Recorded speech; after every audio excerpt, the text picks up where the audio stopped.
तो दोस्तों आज की ये कहानी आपको बहुत कुछ सिखा के जाएगी। अगर आप ये कहानी लास्ट तक सुन लेते हो तो बहुत कुछ सीख के जाओगे इस कहानी से। ये कहानी पक्षियों के राजा कहे जाने वाला बाज की है। दुनिया में पक्षियों की 10,000 से भी ज्यादा प्रजातियां पाई जाती है। इसके वही 2 पंजे, 2 पंख और 1 गर्दन होती है। लेकिन इन्हीं में से एक ऐसा पक्षी है जिसकी अलग ही पहचान है, जो आसमान का सीना चीर के हजारों मीटर ऊपर 120 किलोमीटर प्रति घंटा की रफ्तार से उड़ता है, जो खुद के कई गुना अधिक वजन के शिकार को भी अपने पंजे में दबोच कर उड़ जाता है। और इसी के लिए उसे पक्षियों का राजा कहा जाता है, जिसे हम बाज के नाम से जानते हैं। और एक बाज इतना ऊंचा मुकाम हासिल करता है अपनी ट्रेनिंग और अपनी पुनर्जन्म की वजह से।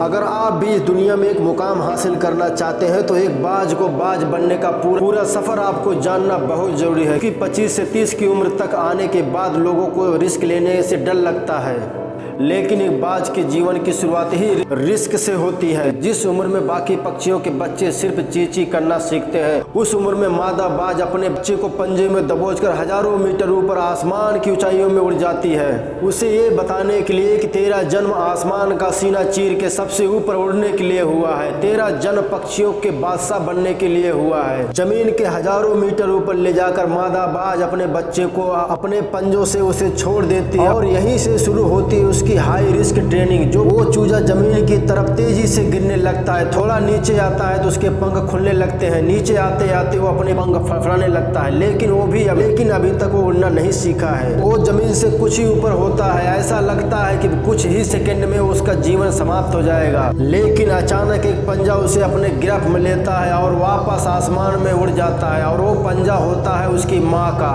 जो उसके पीछे उड़ रही थी। इसकी ये ट्रेनिंग तब तक चलती रहती है जब तक वो उड़ना नहीं सीख जाता है। इतना हाई रिस्क ट्रेनिंग होने के बाद इस दुनिया को एक बाज मिलता है। बारिश के वक्त जब सारे पक्षी आश्रय की तलाश करते हैं, तब यही बाज उसी बारिश में आसमान को चीरते हुए ऊपर निकल जाता है और बादल से कहता है तू बरस ले कितना बरसेगा, और फिर नीचे आकर चैलेंज करता है। एक बाज की उम्र लगभग 70 साल होती है। जब वो 40 साल का होता है तब एक परेशानी उसकी जिंदगी में मौत बनकर आती है, जो आपकी परेशानियों की तुलना में बहुत बड़ी होती है, क्योंकि 40 साल की उम्र में बाज की चोंच इतनी मुड़ जाती है कि उसे शिकार निगलने में बहुत परेशानी होती है।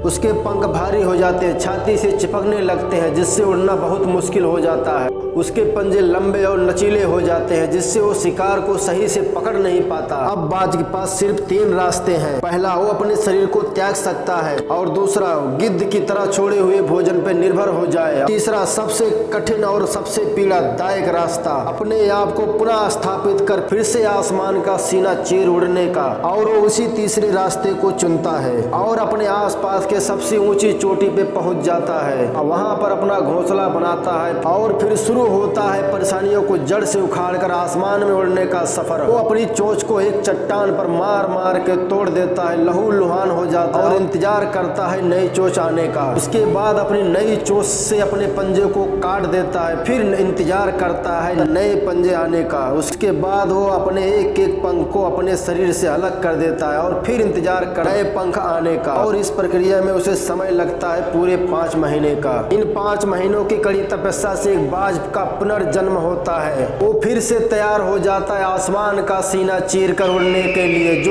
जो 3 रास्ते बाज के पास थे, वही 3 रास्ते आपके पास होते हैं। लेकिन कुछ लोग पहले रास्ते को चुनते हैं और परेशानियों के तले होकर सुसाइड कर लेते हैं। ज्यादातर लोग दूसरे रास्ते को चुनते हैं। वो परेशानियों का बोझ पड़ते ही अपने लक्ष्य को छोड़कर एक नॉर्मल लाइफ जीने लगते हैं। और कुछ और लोग भी होते हैं जो इन परेशानियों को लात मारकर अपनी मेहनत के दम पर बाज की तरह आसमान की बुलंदियों को छूते हैं। दोस्तों, बाज की यह ट्रेनिंग हमें बहुत बड़ी सीख देती है कि अगर लेना पड़े तो लो, फिर अपने फील्ड में अपने आप को इतना ट्रेंड कर लो कि इस फील्ड में आपसे बराबरी करने के बारे में सोच कर लोगों के पसीने छूट जाएं, तभी आप अपने फील्ड के बादशाह कहलाओगे। तो दोस्तों, अगर इस बाज की कहानी से आपको अगर कुछ सीखने को मिला है तो हमें कमेंट करके जरूर बताइए। और हाँ, जाते जाते इस वीडियो को लाइक और चैनल को सब्सक्राइब जरूर कर देना, क्योंकि आपके लिए ऐसे ही निरंतर वीडियो लाते रहेंगे हम।